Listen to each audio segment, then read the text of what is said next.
بسم اللہ الرحمن الرحیم۔ السلام علیکم۔ حضرت عزیر بن شرقیہ علیہ السلام بنی اسرائیل کے ایک جلیل القدر نبی تھے۔ جب بنی اسرائیل کی بدعمالیاں بہت زیادہ بڑھ گئیں تو ان پر اللہ تعالیٰ کی طرف سے یہ عذاب آیا کہ بخت نصر بابلی ایک کافر بادشاہ نے بہت بڑی فوج کے ساتھ بیت المقدس پر حملہ کر دیا اور شہر کے 1,00,000 باشندوں کو قتل کر دیا اور 1,00,000 کو ملک شام میں ادھر ادھر بکھیر کر آباد کر دیا۔ 1,00,000 کو گرفتار کر کے لونڈی اور غلام بنا لیا۔ حضرت عزیر علیہ السلام بھی انہی قیدیوں میں سے تھے۔ اس کے بعد اس کافی بادشاہوں نے پورے شہر بیت المقدس کو توڑ پھوڑ کر مسمار کر دیا، بالکل ویران بنا ڈالا۔ بخت نصر دراصل قوم عمال کا ایک لڑکا تھا۔ یہ ان کے بت نصر کے پاس پڑا ہوا ملا، جو کہ اس کے باپ کا نام کسی کو معلوم نہیں تھا۔ لوگوں نے اس کا نام بخت نصر کا بیٹا رکھ دیا۔ خدا کی شان کہ یہ لڑکا بڑا ہو کر بادشاہ کی طرف سے سلطنت بابل پر گورنر مقرر ہو گیا۔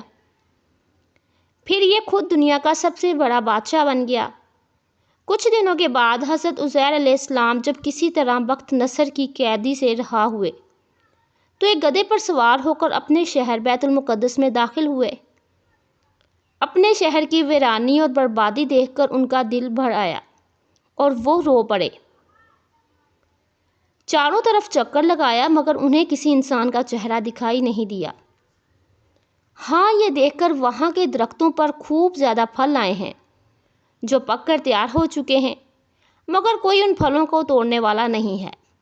یہ منظر دیکھ کر نہایت ہی حسرت و افسوس کے ساتھ بے اختیار آپ کی زبان مبارک سے یہ جملہ نکل پڑا کہ اس شہر کی ایسی بربادی اور ویرانی کے بعد بھلا کس طرح اللہ تعالیٰ اس کو پھر آباد کرے گا۔ پھر آپ علیہ السلام نے کچھ پھلوں کو توڑ کر تناول فرمایا اور ان کو نچوڑ کر شیر نوشہ فرمایا۔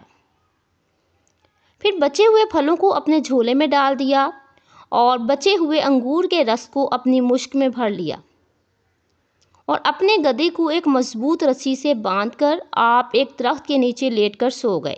اسی نیند کی حالت میں آپ کی وفات ہو گئی اور اللہ تعالیٰ نے درندوں، پرندوں، چرندوں اور جنوں انس سب کی آنکھوں سے آپ علیہ السلام کو اوجھل کر دیا کہ کوئی آپ کو نہ دیکھ سکا، یہاں تک کہ 70 برس کا زمانہ گزر گیا۔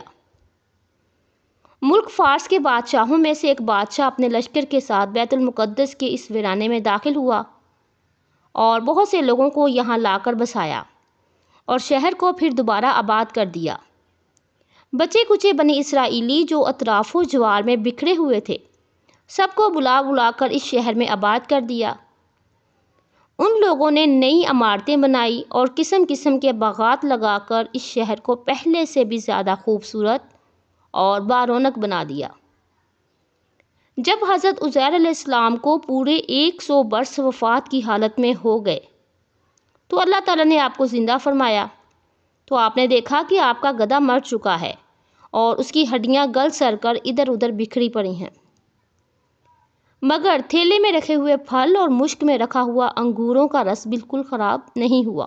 نہ پھلوں میں کوئی تاخیر، نہ رس میں کوئی باسی یا بدمزگی پیدا ہوئی ہو۔ اور آپ علیہ السلام نے یہ بھی دیکھا کہ اب بھی آپ کے سر اور داڑھی کے بال کالے ہیں۔ آپ کی عمر مبارک وہی 40 برس ہے۔ آپ علیہ السلام حیران ہو کر سوچ میں پڑ گئے کہ آپ پر وحی اتری اور اللہ تعالیٰ نے آپ سے دریافت فرمایا کہ اے عزیر، آپ کتنے دنوں تک یہاں رہے ہو؟ تو آپ علیہ السلام نے خیال کر کے کہا کہ میں صبح کے وقت سویا تھا اور اب عصر کا وقت ہو گیا ہے۔ یہ جواب دیا کہ میں دن بھر یا دن بھر سے کم سوتا رہا۔ تو اللہ تعالیٰ نے فرمایا کہ نہیں اے عزیر، تم پورے 100 برس یہاں ٹھہرے رہے ہو۔ اب تم ہماری قدرت کا نظارہ کرنے کے لیے ذرا اپنے گدھے کو دیکھو جس کی ہڈیاں گل سڑ چکی ہیں، اور اپنے کھانے پینے کی چیزوں پر نظر ڈالو، ان میں کوئی خرابی یا بگاڑ پیدا نہیں ہوا۔ پھر ارشاد فرمایا کہ اے عزیر، اب تم دیکھو کہ کس طرح ہم ان ہڈیوں کو اٹھا کر ان پر گوشت پوست چڑھا کر اس گدھے کو زندہ کرتے ہیں۔ چنانچہ حضرت عزیر علیہ السلام نے دیکھا کہ اچانک بکھری ہوئی ہڈیوں میں حرکت پیدا ہوئی اور ایک دم تمام ہڈیاں جمع ہو کر اپنے اپنے جوڑے سے مل کر گدھے کا ڈھانچہ بن گئی۔ لمحہ بھر میں اس ڈھانچے پر گوشت پوشت بھی چڑھ گیا اور گدھا زندہ ہو کر اپنی بولی بولنے لگا۔ یہ دیکھ کر حضرت عزیر علیہ السلام نے بلند آواز سے یہ کہا کہ میں خوب جانتا ہوں کہ اللہ پاک سب کچھ کر سکتا ہے۔ اس کے بعد حضرت عزیر علیہ السلام سفر فرما کر اس جگہ گئے جہاں 100 برس پہلے آپ علیہ السلام کا مکان تھا۔ نہ تو کسی نے آپ کو پہچانا اور نہ ہی آپ علیہ السلام نے کسی کو پہچانا۔ ہاں، البتہ یہ دیکھا کہ ایک بہت بوڑھی اور اپاہج عورت مکان کے پاس بیٹھی ہے جس نے اپنے بچپن میں حضرت عزیر علیہ السلام کو دیکھا تھا۔ آپ علیہ السلام نے اس عورت سے پوچھا کہ کیا یہی عزیر کا مکان ہے؟ تو اس نے جواب دیا کہ جی ہاں۔ پھر بڑھیا نے کہا کہ عزیر کا کیا ذکر ہے، اس کو تو 100 برس ہو گئے ہیں، وہ بالکل ہی لاپتہ ہو چکے ہیں۔ یہ کہہ کر بڑھیا رونے لگی تو آپ علیہ السلام نے فرمایا کہ اے بڑھیا، میں ہی عزیر ہوں۔ تو بڑھیا نے کہا کہ سبحان اللہ، آپ کیسے عزیر ہو سکتے ہیں؟ آپ علیہ السلام نے فرمایا کہ اے بڑھیا، مجھے اللہ تعالیٰ نے 100 برس تک مردہ رکھا، پھر اللہ تعالیٰ نے مجھے زندہ فرما دیا اور میں اپنے گھر آ گیا ہوں۔ تو بڑھیا نے کہا کہ اے حضرت عزیر علیہ السلام، تو ایسے باکمال تھے کہ ان کی ہر دعا مقبول ہوتی تھی۔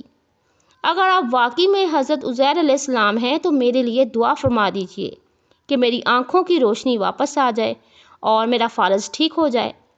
حضرت عزیر علیہ السلام نے دعا کی تو بڑھیا کی آنکھیں اور فالج دونوں ٹھیک ہو گئے۔ پھر اس بڑھیا نے آپ علیہ السلام کو غور سے دیکھ کر پہچان لیا اور بول اٹھیں کہ میں شہادت دیتی ہوں آپ یقیناً حضرت عزیر علیہ السلام ہی ہیں۔ اللہ پاک ہمیں دین، دنیا اور آخرت میں بھلائی عطا فرمائے، ہماری مشکلات کو ختم فرمائے، ہمارے لیے آسانیاں پیدا فرمائے۔ اللہ تعالی ہماری دینی معمولات میں اضافہ فرمائے۔ جزاک اللہ۔ محترم ناظرین، ویڈیو پسند آئے تو کامنٹ سیکشن میں ضرور بتائیے گا، ویڈیو کو لائک اور شیئر ضرور کیجیے گا، اور جو میرے چینل پر نئے ہیں وہ میرے چینل کو سبسکرائب کر لیجیے۔ اللہ حافظ۔